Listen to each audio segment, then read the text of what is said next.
धर है ध्यान, शिव के ऊपर और है ताको कर प्रणाम। ये सन्यासी 10 नामी सन्यासी कहलाते हैं, भगवान शिव को इष्ट मानते हैं।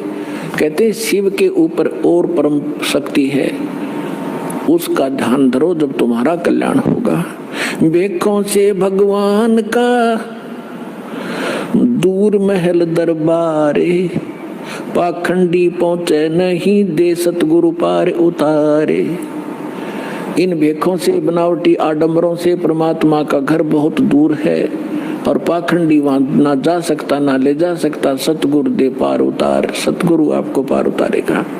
डंब करें डूंगर चढ़े अंतर झिन्नी झूले, जग जाने बंदगी करें ये बोवे सुलभ भूले। आप देखते होंगे, हमने खूब देख रखा है बिटर एक्सपीरियंस है दास का। क्या देखा करते, एक समय ये दास अपनी से ड्यूटी पर जा रहा था। दास हरियाणा सिंचाई विभाग के अंदर जूनियर इंजीनियर की पोस्ट पर था। मोटरसाइकिल में जा रहा था अपनी ड्यूटी पे, तो रास्ते में काफी व्यक्ति इकट्ठे थे। एक ऊंचा सा स्थान था गांव में बाहर, और उस जंगल था वहां पर। वहां क्या देखा, एक बाबा जी बैठा और दूर से दिखे 10-20 भगत बैठे। मैं भी चला गया उधर जाकर देखने के लिए। जब तक ये दास को ये ज्ञान नहीं था, साधु संत की ऐसे अट्रैक्शन होती थी, तो वहां बैठे काफी लोग बैठे, दूना ला रखा, इन्होंने सुल्फे पीवे, भर भर चले वो भी पीवे और जाओ 10 रुपये चढ़ा दे। और तो अब वो ऊंचे पे न्यू बैठे, सब ने दिखूं ताकि मेरे पुजारी आ जाए। तो क्या है, तो यहाँ क्या कहते हैं, डंब करें, पाखंड करें और डूंगर चढ़े, यानी ऊपर ऊंचे स्थान पर टीले पर जाकर बैठेंगे और अंदर कोरी बकवाद अंतर झिन्नी झूल और जग जाने यो बंदगी करे। आम जनसाधारण तो ये समझता है कि वो भक्ति कर रहा होगा, तो परमात्मा कहते ये बोवे सूल बबूल, ये तो अपने भविष्य में की करके कांटे बोन लग रहा है, कर्म फोड़ रहा है अपने। डंब करे डूंगर चढ़े ये अंतर झिन्नी झूले, जग जाने बंदगी करे ये बोवे सूल बबूल। फिर कहते हैं माला मुक्ति न होते है, मुक्ति होत है नाम। इन माला से मुक्ति नहीं होगी, इस नाम से मोक्ष होगा। चाहे माला तो जप ले, चाहे बिना माला तो जप ले। केवल ये माला पैर के आडंबर करने बात नहीं बनेगी। अपने आत्माओं जैसे दास आज जो सत्संग एंड करेगा, उसी के कारण ये आगे चल के बात बिगड़ जाती है। जैसे थोड़ा सा उदाहरण देता हूँ, ये माला गल में पहनने की परंपरा कैसे चली। जब भक्ति किसी भी युग में कभी प्रारंभ हुई थी, परमात्मा आते हैं, थोड़ी बहुत भक्ति वो स्टार्ट कर जाते हैं, चाहे प्रथम मंत्र की ही थी, तो उस माला से जाप किया करते थे।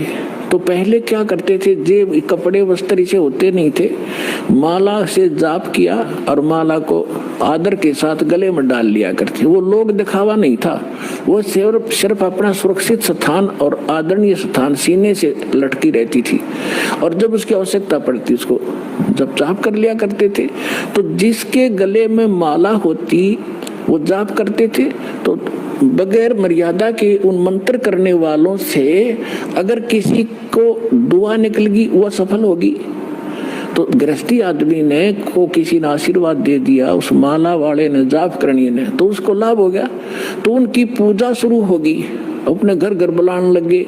जब यह थोड़ी सी भक्ति डाउन होने लगती है, तो फिर ये पहचान मान ली कि जो गल में माला डाल रहा है ये भगत है और इसकी पूजा सेवा करने से बहुत लाभ हो जाए। तो हम 2 भागों में बट गए। तो जो माला डालने दिखता उसको हम भगत और संत मान लेते, उसकी सेवा करते, चरण धोते और उससे थोड़ा बहुत लाभ उसको मिल जाता। अब कैसे, वो तो ऐसा था जैसे एक किसी ने अपने टायर में हवा भर रखी है और उसमें से लाकर दूसरी ट्यूबर दूसरे के टायर में डालता रहे, तो थोड़ी बहुत आ जाएगी, उसका भी काम ना चले पूरा और उसकी खत्म हो जाएगी। तो ऐसे बात बिगड़ती चली गई। तो ऐसे हम इन नकलियों को जो गल में माला डाला करते, प्रहार में तो ये भगत थे, फिर मर्यादाहीन होने से अपनी संग्रहित कमाई को यही डिस्ट्रॉय कर जाया करते थे और दोनों यहीं के यहीं रह जाते थे। तो इस प्रकार ये माला का वो प्रचलन चला था। तो फिर लोगों ने जब नो देखा कि माला जिसने डाल रखी है उसको भगत मानते हैं, फिर पाखंडी ने दो डालनी शुरू कर दी। तो क्या कहा करता को पूछता, भाई दो क्यों डाल रखी है भगत जी के? दोनों हाथों जप्या करूं मैं। तो उन्होंने सोचा भाई यू और बड़ा भगत होगा तो उसकी और ज्यादा पूजा शुरू होगी। तो जिसने फिर 3 4 डालनी शुरू कर दी तो 4 वाले ने ज्यादा पसंद करने लग गया आम भोले भगत। तो न्यू भट्ठा बैठ गया। एक आश्रम के अंदर कुछ भगत, वो गांव वालों ने एक आश्रम बना रखा था, 5-7 कमरे बना रखे थे। इसी तरह हम ज्ञानहीन होने से हम इन नकलियों के मजदूर बने रहे।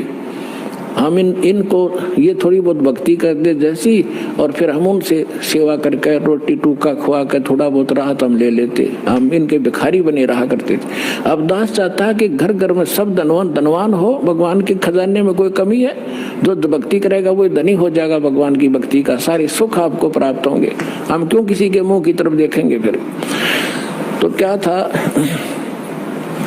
उसमें 5-7 कमरे बना रखे थे। वहां पर साधु संत आया करते थे और गांव के लोग वहां सेवा करने जाते थे। तो वो क्या किसकी सेवा करा करते? जो ज्यादा भजन करता दिखे। उन्होंने क्या पहचान कर रखी थी कि ज्यादा भजन कौन करता है? जो सबसे पहले उठ कर स्नान करके और अपने भजन पर बैठ जाता है।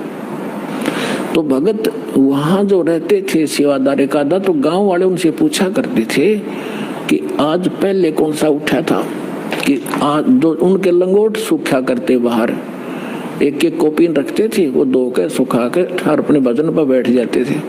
तो जो सबसे पहले बता देते थे कि ये उठा था सबसे पहले, ये इसी का लंगोट सूख रहा है, तो उसी की पूजा ज्यादा लोग करने लगे। और दूसरे जो लेट उठते थे उनको वो विशेष ध्यान नहीं देते थे, उसी का पूजा करनी, उसी को प्रणाम करना, उसी के पैर दबाने। तो दूसरे एक उनमें नकली था, आलसी सा आदमी, उसने सोचा भाई यू क्या चक्कर है, इसकी पूजा क्यों हो रही है? तो उसने पता चला कि वो बखत तो उठा है, इसलिए यार इन पहचान कर रखी है लंगोट की, इसका पहले सूख्या पावे। वो क्या करने लग गया, उन तो सबसे पहले उठा 1 घंटा, और इतना आलसी था और नाव भी ना था, लंगोट ने पानी में बेकर सबसे पहले टांग दे उड़ा और उल्टा सो जावे। तो वो उन्होंने पूछा भाई ये किसका लंगोट है? कि ये इस महात्मा का है। वो सारे उन सारा ने छोड़ देगा, उस नकली के लाग गए साथ, उस लंगोट की पहचान करके पहले कौन सा उठे रात ने। तो हम न्यो भक्ति का नाश कर लिया। तो यहाँ परमात्मा कहते हैं माला मुक्ति न होते है, ये मुक्ति होते है नाम। एक अक्षर बाहरा, ये उजड़ भला नगाम। कहते माला मुग्ध गंवारे को, गल में पैरा काठ। दगड़े दो जग के चल्या, लखी न सतगुरु बाटे। माला मुग्ध, इस मूर्ख ने गल में काठ पैर रखा, इतना मोटे मोटे मणिये।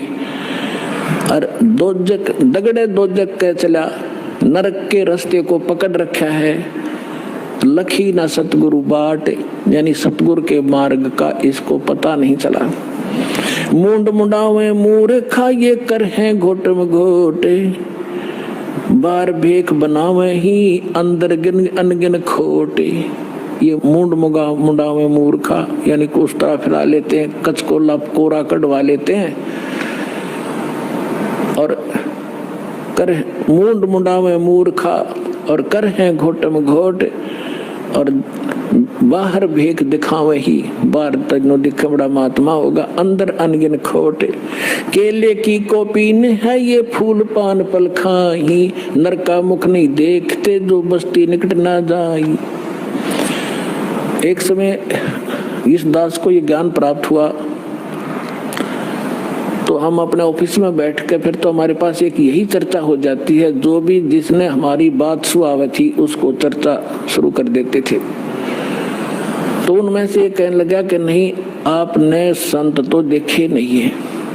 मैंने बताया मेरा ऐसे ऐसे गुरुजी हैं, उनसे मैंने दीक्षा ली है। तो वो एक कहने लगा आपने संत तो देखे नहीं है। दूसरा मेरा साथी कह रहा था, मैं कैसे होते हैं भाई, कि मैं एक बार ऋषिकेश गया हुआ था, हरिद्वार से आगे, और वहाँ एक आगे जंगल है, 1 किलोमीटर आगे चल के साइड में, और वहाँ एक महात्मा रहता है, और वो केवल एक लंगोट बांधता है केले के पत्तों की, जंगल में रहता है, और जंगल में इतना गहरा चला जाता है आदमी के तो दर्शन भी नहीं करता वो, और जय उसके दर्शन हो जाए तो बेड़ा पार हो जाता है।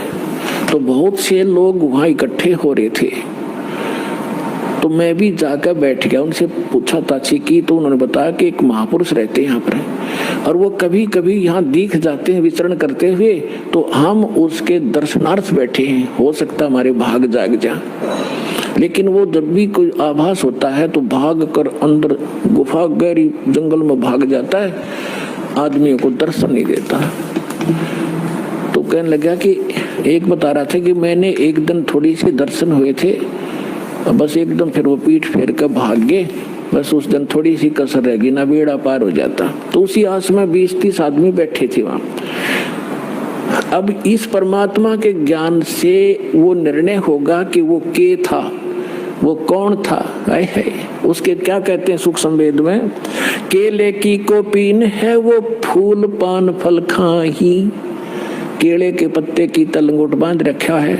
ऐसे बैरागी त्यागी महसूस होते हैं, और फूल पत्ते और फल खा के गुजारा करते हैं, और बस्ती के निकट नहीं जाते, आदमी का मुंह भी नहीं देखते।